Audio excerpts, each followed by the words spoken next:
Hello, my name is Dr. Julie Buckner Armstrong, and I teach American literature at the University of South Florida St. Petersburg campus. I'm here today with Dr. Thomas Hallock, who is my colleague at USF and also my spouse. Dr. Hallock is the author of many books on early American literature, including most recently the one you see behind him, A Road Course in Early American Literature. It's right there. Okay, so the purpose of this video is for students in my AML 3031 or American Literature Beginnings to 1860 course to reflect upon what early American literature actually is, how it's been taught in the past, and how it is currently taught today. So in light of that, I had students in the course look at a video by Robert Pooley called American Literature, Colonial Times. Can you make that? Yeah, that noise. American literature. So I asked students to watch that video, and which is set in the 1950s and really gives an overview of what how American literature used to be taught and how it was conceptualized, early American literature. And I also have asked students to look at tables of contents from the Norton Anthology of American Literature, the first edition that came out in 1979, which is basically what Dr. Hallock and I used in a survey course such as this one, and tables of contents from a more contemporary version of the Norton, which is quite different.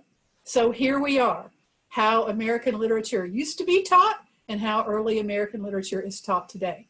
So Dr. Hallock, welcome. Thank you. Thank you very much for having me. Okay. Can you tell us, I know that you have looked at that Pooley video. What are your thoughts on it? Absolutely. As someone that has been studying early American literature now for, I guess, almost 30 years, one of the first things you notice within the first minute are two errors that colonial literature starts in 1607 when the British came to the wilderness.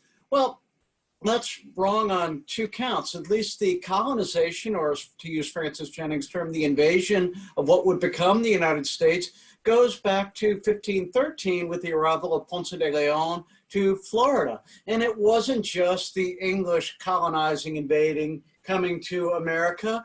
There were French, there were Spanish, Russians a little bit later along the Pacific coast. Next, it wasn't a wilderness. It wasn't an empty land.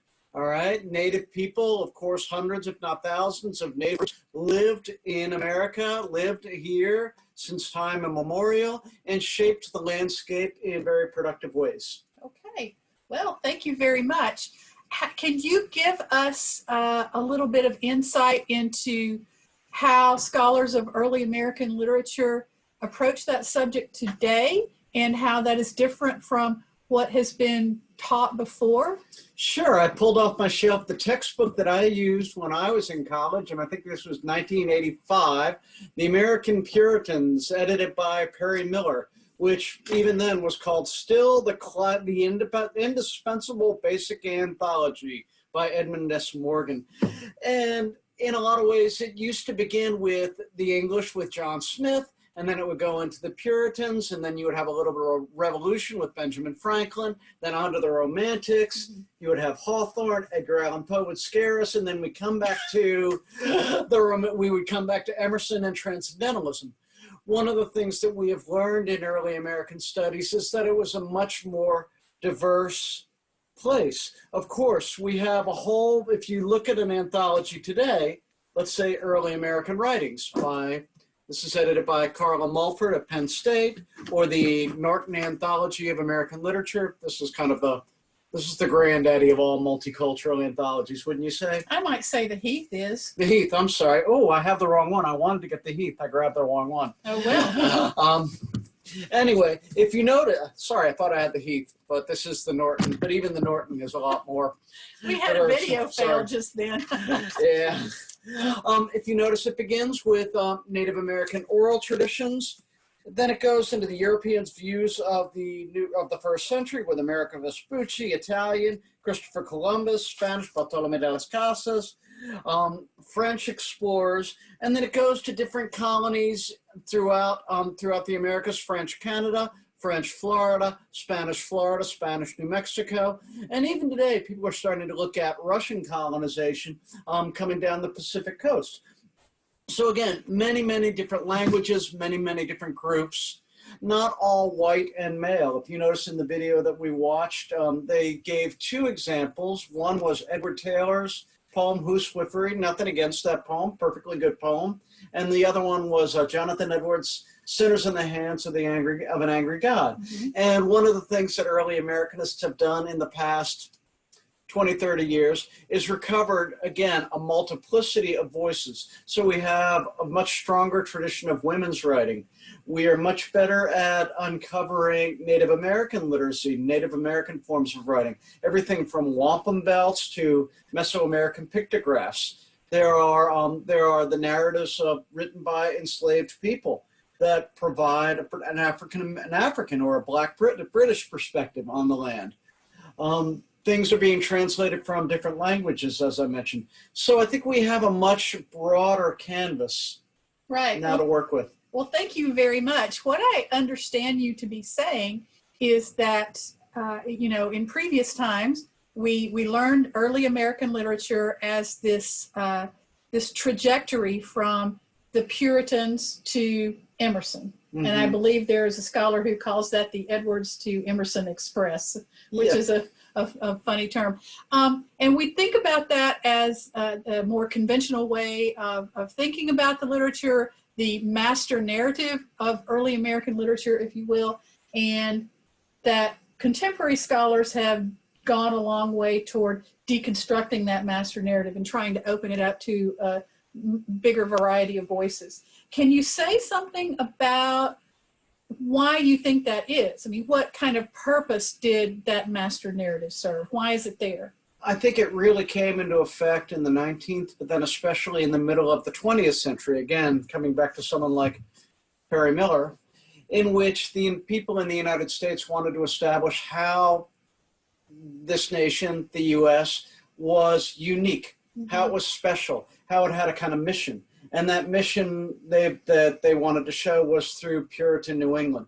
And so people started taking that idea of Puritan, what they called exceptionalism, the idea that this colony was special, and they showed how the Puritans were therefore the antecedent or the predecessor of the special nation that would become the United States, that kicked Hitler's butt in the mid-20th century and is still the crucible of freedom and God's chosen place, which is an idea that very much survives today. I think, again, a lot of early Americanists are very resistant, are very slow to buy into that narrative, because we know that that idea that there's a special place of America that there's a special place called America that goes back to Puritan New England is very much a strategy used to uphold the idea of that the United States has always been an English-speaking monocultural culture, and it's not. The Americas have been multicultural as long as there has been a place called America. Right. So I hear you saying that this is a product of thinking about the United States as a sort of monolithic white culture. It's also one of thinking about the United States as unique. And I in my own mind, I see it linked to Western expansion, and that people settled in New England, they moved south, they moved west, and the idea of America is about taking over and populating a continent, but it already had a population.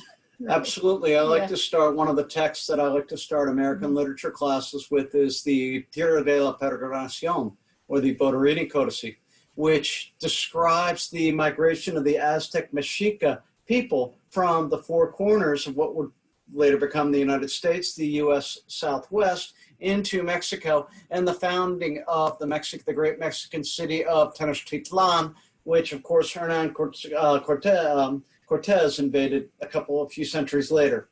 And indeed, students, you will find that this is where our course also begins. What a coincidence.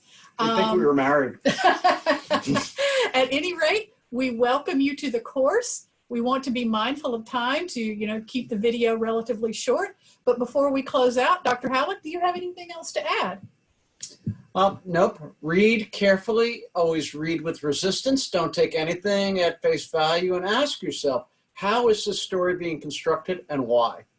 Great question.